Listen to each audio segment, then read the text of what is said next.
Saudara, pengungkapan kasus baku tembak di rumah dinas Kadif Propam nonaktif Irjen Verdi Sambo masih menyisakan sejumlah kejanggalan.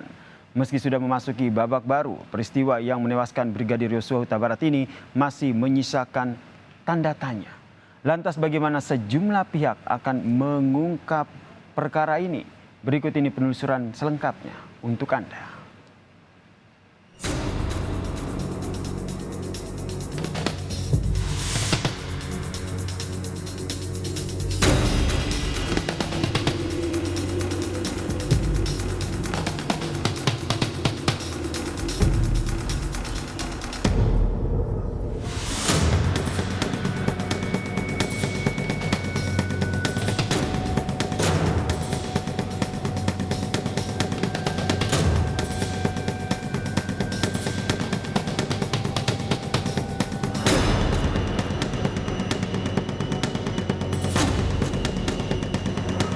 Saudara, 2 pekan terakhir publik dihebohkan oleh kasus dugaan baku tembak antar 2 ajudan Kadif Propam nonaktif Irjen Pol Verdi Sambo. Satu demi satu kejanggalan dalam kasus ini pun mencuat hingga menarik perhatian publik, bahkan Presiden Joko Widodo. Kapolri pun menjadi sibuk hingga membentuk tim khusus yang melibatkan sejumlah jenderal polisi untuk mengungkap kasus ini. Mari ikuti penelusuran kami, saudara, untuk mengetahui informasi lebih lanjut terkait kasus yang menewaskan Brigadir Polisi Yosua Huta Barat.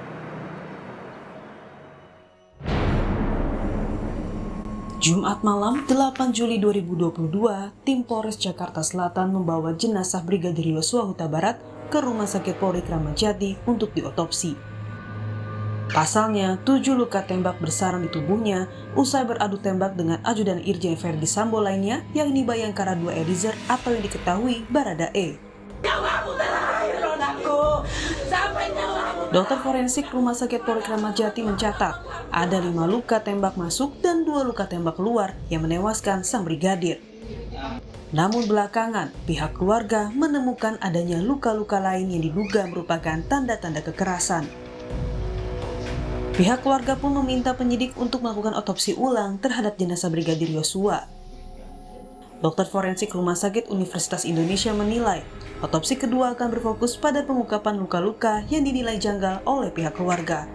Lalu dok, sebenarnya untuk otopsi pertama dan juga otopsi kedua ini sebenarnya apakah signifikan nggak sih dok untuk perbedaannya? Mengingat bahwa jenazah ini sudah lebih dari 20 hari begitu dok, sudah sempat dikebumikan juga begitu. Oke, terima kasih atas pertanyaan. Saya izin untuk buka masker dulu ya.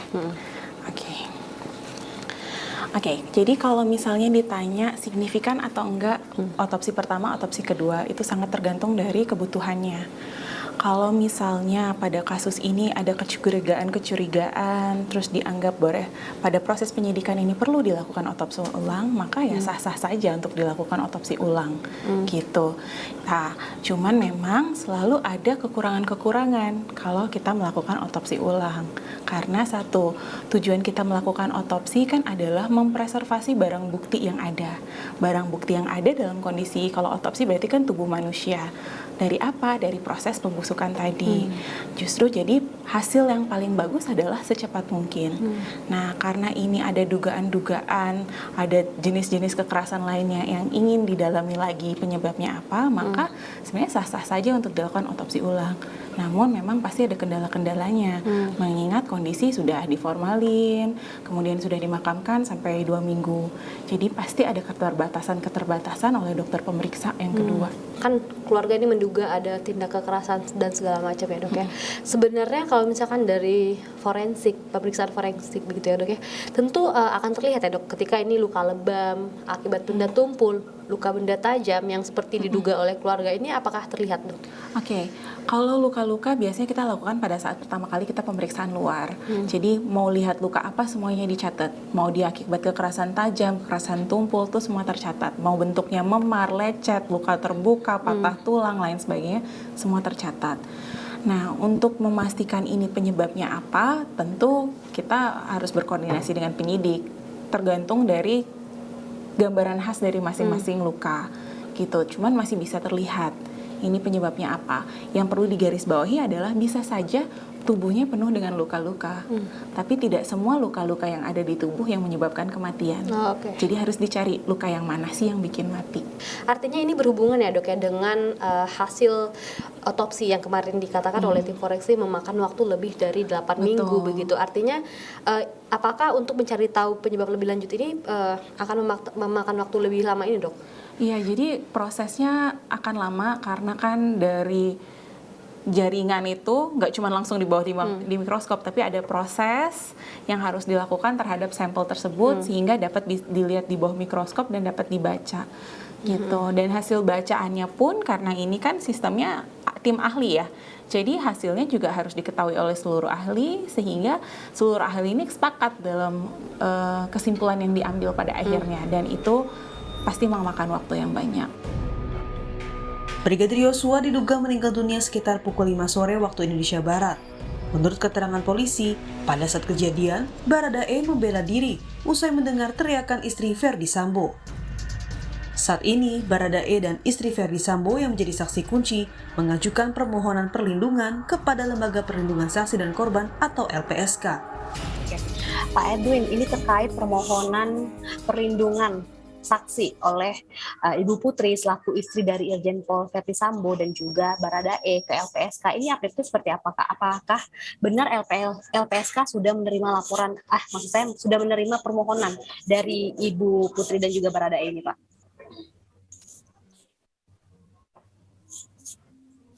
Benar, Rizka, kami sudah menerima permohonan perlindungan dari Baradae maupun Ibu P sejak Kamis pada tanggal 13 Juli kalau salah ya, atau Juli.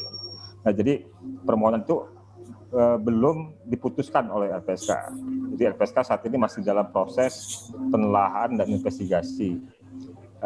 Kami sudah bertemu 2 kali dengan Baradae untuk mendalami tentang sifat penting keterangan, yaitu menyangkut hal-hal yang dia ketahui terkait dengan peristiwanya. Ya, di peristiwa itu apa yang terjadi, siapa melakukan apa, kemudian dari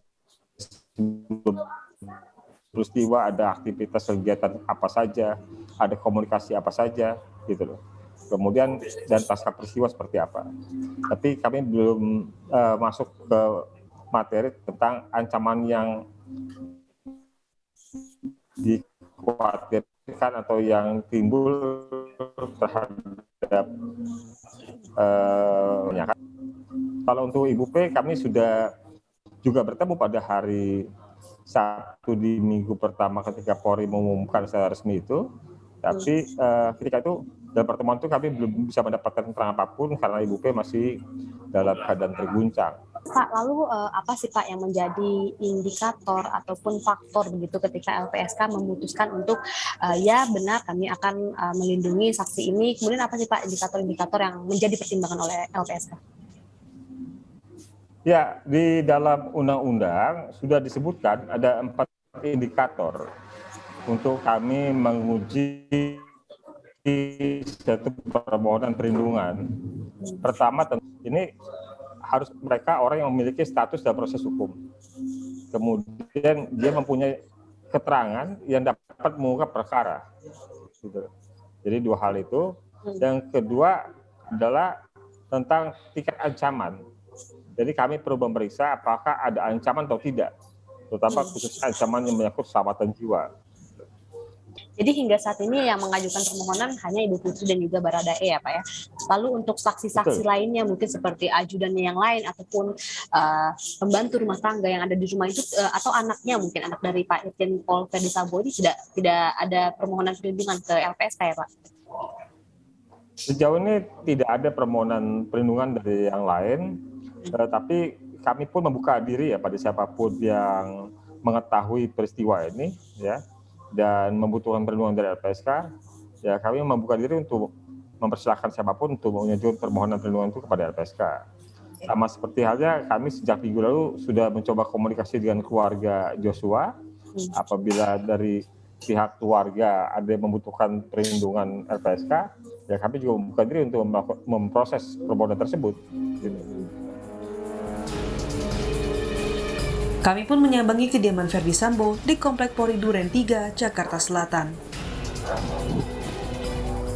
Kami berusaha menggali informasi dari tetangga terdekat, pihak keamanan, dan ketua RT setempat.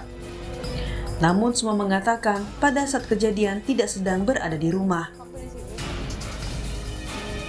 Saudara, di belakang saya ini merupakan salah satu dari beberapa CCTV yang ada di Komplek Polri Duren 3 Jakarta Selatan. CCTV ini letaknya tidak jauh dari rumah Kadif Propam nonaktif Irjen Pol Verdi Sambo. Kalau saya pantau ini kira-kira jaraknya hanya 10 hingga 15 meter saja.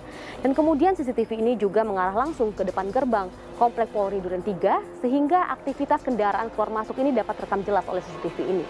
Dan kemudian kemarin sempat dikatakan oleh RT setempat bahwa dekoder CCTV ini sempat diganti begitu oleh beberapa oknum polisi yang mengaku dari Bareskrim. Dan kemudian kita akan cari tahu saudara apakah CCTV ini akan dapat menjadi barang bukti yang kuat. Komnas HAM mengungkapkan telah menerima hasil rekaman CCTV dari Laboratorium Forensik Mabes Polri untuk dianalisis. Selain itu, Komnas HAM juga telah memanggil Baradae dan beberapa ajudan lain terkait peristiwa penembakan di rumah dinas Kadif Propam nonaktif tersebut. Apa yang kami dapat dari pemeriksaan ADC? Ada beberapa hal yang salah satunya misalnya soal bahwa betul ada komunikasi ya mendekati jam kematian ya antara pihak J dengan pihak keluarga di sana. Terus kita cocokkan dengan apa betul melihat komunikasi dan sebagainya. Nah, itu diketemukan sama kami di ADC. Terus yang lain kita cek misalnya kalau Baradae ya, itu memang betul dia melakukan penembakan. Kan itu kan tapi cuma dari Baradae. Nanti kita akan iya, ketika kita tanya apakah kamu melakukan penembakan? Iya, macam-macam sampai kita cek suruh gambar gimana sih DNA-nya dan sebagainya. Terus posisi-posisi ya, gestur gede gitu ya. Nah, kita cek, kita tanya ya, bahkan coba kamu kira-kira deh gitu. Posisinya kayak apa? Berdiri ya, terus ya macam-macam inilah. Nah, itu yang kami dapatkan. Kalau yang dari ADC yang lain juga banyak.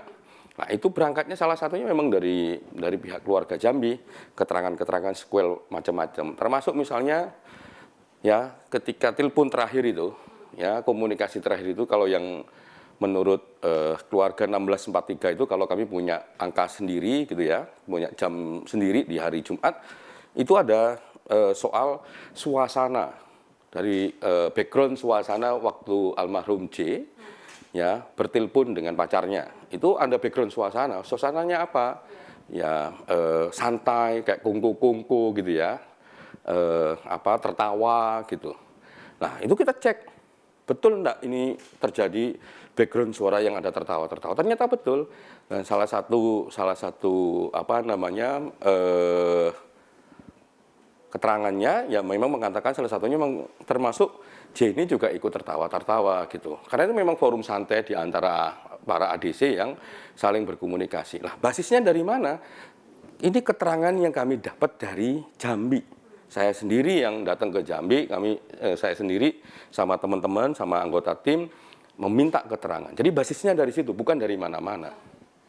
Terkait posisi Joshua ya sampai Jakarta misalnya dia masih hidup ataukah tidak, sebenarnya ketika diumumkan oleh teman-teman pengacara 1643 itu ya itu sebenarnya mengkonfirmasi memang Barada J Brigadir J masih hidup 1643 itu, walaupun 1643 kalau dalam catatan kami agak sedikit perbedaan.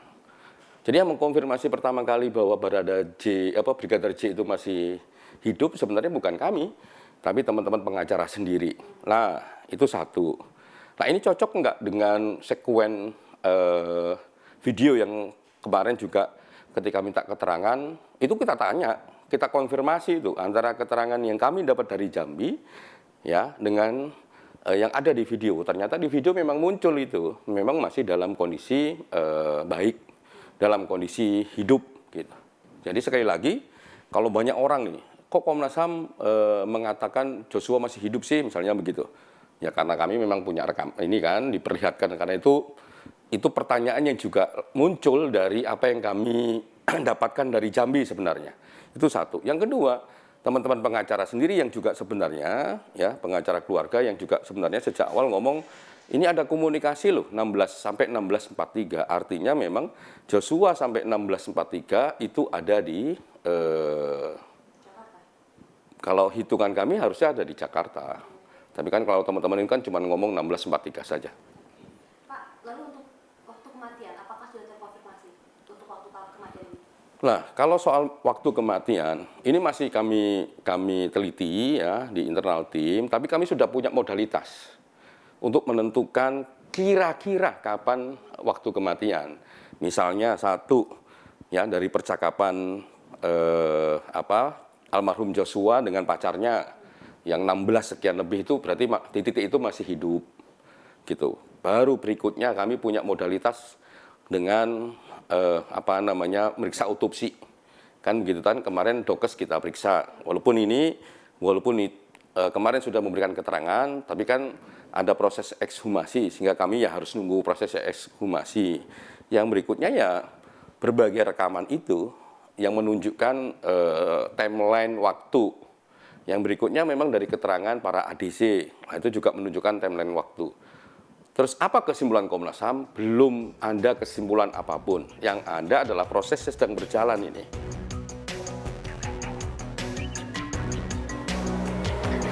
Kemudian saudara, akhirnya rumah Kadif Propam nonaktif ini menjadi saksi bisu hilangnya nyawa Brigadir Yosua Huta Barat. Seakan ini membatahkan dugaan tim kuasa hukum yang menduga adanya TKP lain. Hasil temuan Komnas HAM menunjukkan bahwa sesampainya di rumah ini, Brigadir Yosua Huta Barat masih dalam keadaan hidup dan dalam keadaan baik. Meskipun Komnas HAM tidak pernah menunjukkan hasil rekaman CCTV ini kepada publik. Meskipun sudah memasuki babak baru, namun pengungkapan kasus Brigadir Yosua Huta Barat ini masih dalam perjalanan yang panjang.